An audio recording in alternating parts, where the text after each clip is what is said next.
مسلمانوں کی ایک بہت بڑی تعداد نے یہ سمجھ لیا ہے کہ دین اسی بات کا نام ہے کہ انسان اپنے انفرادی معاملات، جو طریقہ کار، جو روایات چل رہی ہیں اس کے اندر وہ اسلام کے مطابق کرے.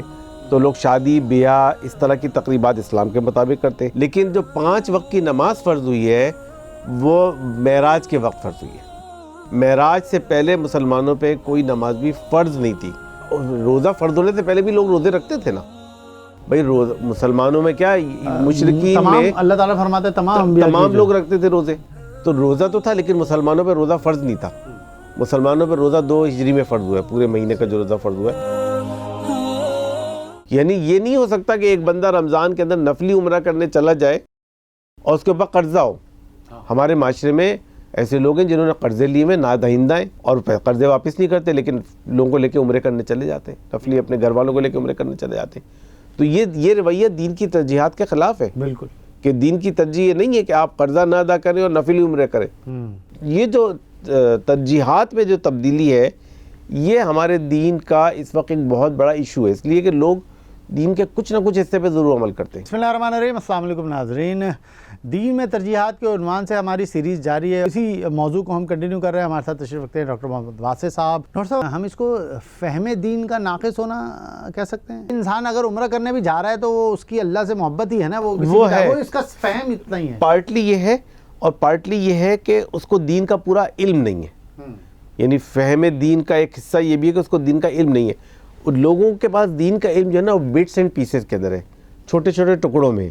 لوگوں نے دین اس کو سمجھا ہے کہ جو لوگوں نے اپنے بزرگوں کو، گھر والوں کو، رشتہ داروں کو کرتے دیکھا وہ سمجھتے ہیں یہی دین ہے، تو وہ اس کے اوپر عمل کر رہے ہوتے ہیں. لیکن وہ پورا دین جو ہے وہ تو قرآن و سنت سے پتہ چلے گا نا، وہ لوگوں کے پاس ہے نہیں. اسی لیے دین کی ترجیحات میں روزہ رکھنے سے بھی پہلے اور نماز پڑھنے سے بھی پہلے جو ترجیح ہے وہ دین کا علم حاصل کرنا ہے، تاکہ بندے کو پتہ تو ہو کہ بھائی دین کا کون سا حصہ مجھے پہلے کرنا ہے اور کون سا میری نفل کا درجہ رکھتا ہے.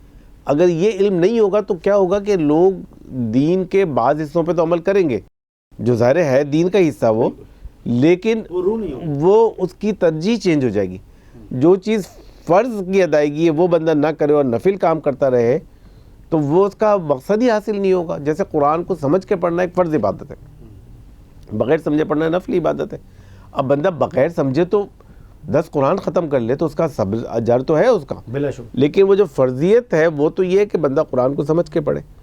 اور اصل میں جو چیز اس وقت جو پرابلم ہے وہ یہ ہے کہ مسلمانوں کی جو دین کی ترجیحات ہیں وہ تبدیل ہو گئی. ڈاکٹر یوسف القرضاوی نے اس کے اوپر کتاب لکھی ہے پوری.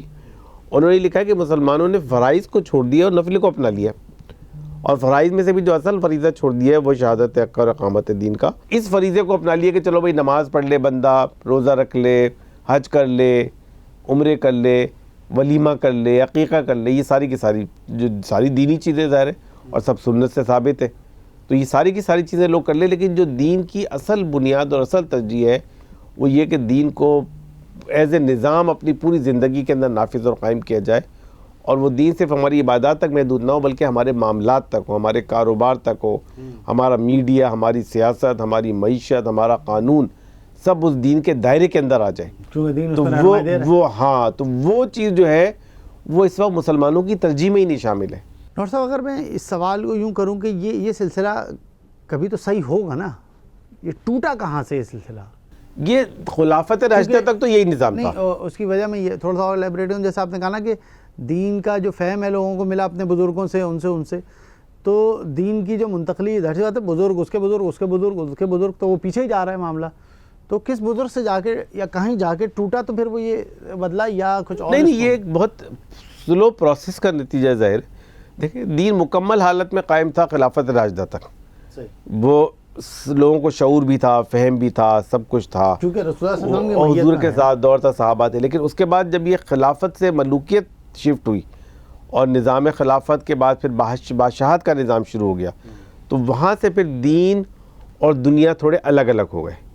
تو حضرت علی کرم اللہ وجہ تو دین اور دنیا ایک ہی اس کا مرکز تھا اور وہ خلافت تھی. اب اس کے بعد کیا ہوا کہ دین کے وارث علماء بن گئے، جیسے امام ابو حنیفہ تھے، اور بعد میں جو ائمہ آئے وہ دین کے وارث تھے، اور جو بادشاہت تھی وہ خلیفہ تھے اپنے وقت کے جو بھی تھے. وہ دین کے لوگ دین کے معاملے میں ان کو نہیں فالو کرتے تھے. دین کے معاملے میں لوگ علماء کو فالو کرتے تھے اور دنیا کے جو نظام مملکت والے معاملات ہیں تو اس پوائنٹ پہ پھر دین کے معاملات اور دنیا کے معاملات الگ الگ ہو گئے. در حقیقت دین اور دنیا کے معاملات الگ الگ نہیں ہیں, لیکن وہاں سے یہ الگ ہونا شروع ہو گئے.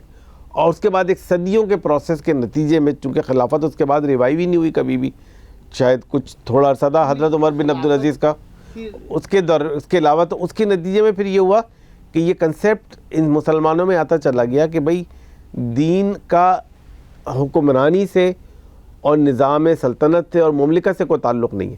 دین تو انسان اپنے انفرادی اعمال کی اصلاح کرے, اس کی توجہ کرے اور اس کو بہتر کرنے کی کوشش کرے. اگر وہ بھی کر لے تو کیا تھا؟ نہیں, لیکن وہ بھی آہستہ آہستہ پھر کمزور ہوتا چلا گیا نا. وہ بھی نہیں رہنی, فرد کا جو انفرادی تقویٰ تھا وہ بھی آہستہ آہستہ کمزور ہوتا چلا, کیونکہ دین تو ایک مکمل ضابطہ ہے آتا ہے نا. جب آپ اس کے ایک پارٹ حصے کو دین سے الگ ہی کر دیں گے تو پھر اس کا بھی امکان ہوتا ہے کہ جو انسان چھوٹی موٹی چیزیں کر رہا ہو وہ بھی آہستہ آہستہ کمزور ہو جاتی ہیں. لیکن پورے جو اس دور میں خلافت کے بعد جو دور میں جو قانون نافذ رہا ہے وہ تو اسلامی ہی شرعی قوانین تھے. بڑے ایک دائرے میں, لیکن تمام دائروں میں نہیں رہا ہے.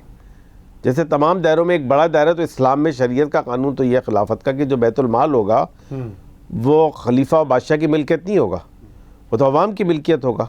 لیکن اس کے بعد یہ ہوا کہ وہ جو بادشاہ ہے انہوں نے اس بیت المال کو اپنی ذاتی ملکیت کر لیا, تو وہ تو پھر ایک الگ سسٹم بن گیا نا کہ نظام مملکت میں جو نظام مملکت چلائے جانے کا سسٹم تھا وہ دین اور شریعت کے مطابق نہیں تھا. دین اور شریعت جو ہے نا وہ تو اوپن میرٹ پہ چلتی ہے, وہ وراثت پہ تو نہیں چلتی کہ بادشاہ کے بعد اس کا بیٹا بنے گا, پھر اس کا بیٹا بنے گا, پھر اس کے بعد اس کا بیٹا بنے گا. اصل میں بیٹا اس میٹر نہیں تھا, میٹر تھا اس بننے والے حکمران کی نیت کا. کیونکہ اگر ہم عمر بن عبدالعزیز رحمۃ اللہ علیہ کا کہتے ہیں تو اس کی وجہ ہے کہ وہ فرد صالح تھا, مطلب اس کی صالحیت.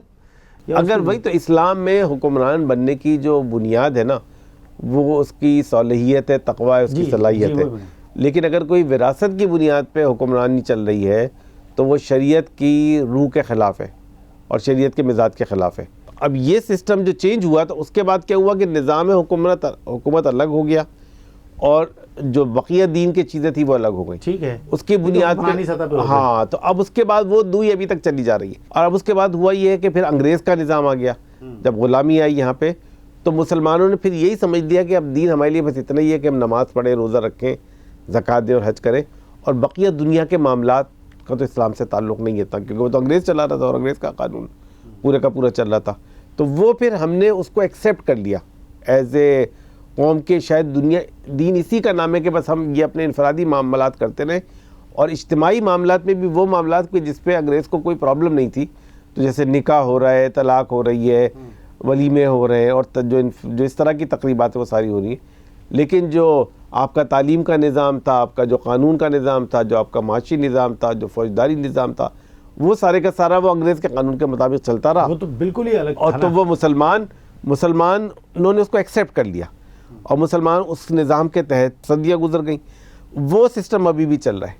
تو اب ہوا یہ ہے کہ مسلمانوں کی ایک بہت بڑی تعداد نے یہ سمجھ لیا ہے کہ دین اسی بات کا نام ہے کہ انسان اپنے انفرادی معاملات, جو طریقہ کار, جو روایات چل رہی ہیں اس کے اندر وہ اسلام کے مطابق کرے. تو لوگ شادی بیاہ اس طرح کی تقریبات اسلام کے مطابق کرتے, لیکن لوگوں نے ایک بڑی تعداد میں لوگوں نے کاروبار کو اس دین کے مائنس کر دیا کہ بھئی کاروباری معاملات کا اس سے کوئی تعلق نہیں ہے. لوگ یہ کہتے ہیں کہ بھئی ہمارے وہ کاروبار الگ چیز ہے اور یہ ظاہر دینی معاملات الگ چیز ہے. وہاں وہ نہیں کرنے کو تیار ہوتے. تو وہ یہ ایک جو فرق آ گیا ہے وہ یہ آ گیا ہے جو ظاہر خلافت راشدہ کے بعد شروع ہوا تھا اور اب ظاہر 1000 1200 1500 سال گزر. پھر بھی اگر میں کمپیریزن کرنا چاہوں کہ آج سے کوئی 500 سال پہلے, زیادہ نہیں جاتے ہم, 500 سال پہلے, 300 سال پہلے چلے آتے ہیں, 300 سال پہلے کی معاشرت پھر بھی اسلامی تھی آج کے مقابلے میں. وہ اس کی وجہ یہ ہے کہ جو وجہ نہیں, یہ بات تو صحیح یہ ہے اس کی, لیکن اس کی وجہ یہ بھی ہے کہ جو بھی مسلمانوں کے خلیفہ ہوتے تو اس وقت بھی نا جو عثمانیہ تک خلافت رہی ہے. جی جی. عثمانی کے بعد تو خلافت ختم ہی ہو گئی نا. جی جی جی. تو جب تک یہ خلافت رہی ہے تو وہ اس خلافت کا ایک اثر یہ تھا کہ وہ شریعت کے کچھ نہ کچھ احکامات کے اوپر عمل کرتے تھے. وہ خلیفہ اپنے آپ کو ہوتا تھا وہ نہیں, اور خلیفہ بھی بڑی تعداد میں جو خلفاء تھے, چاہے عثمانیہ کے ہوں, چاہے بنو عباس کے ہوں, چاہے وہ, لیکن وہ ایک بڑی حد تک اسلام اور شریعت کے مطابق عمل کرتے ہیں, اسی لیے وہ خلافت کہلاتی بھی رہی.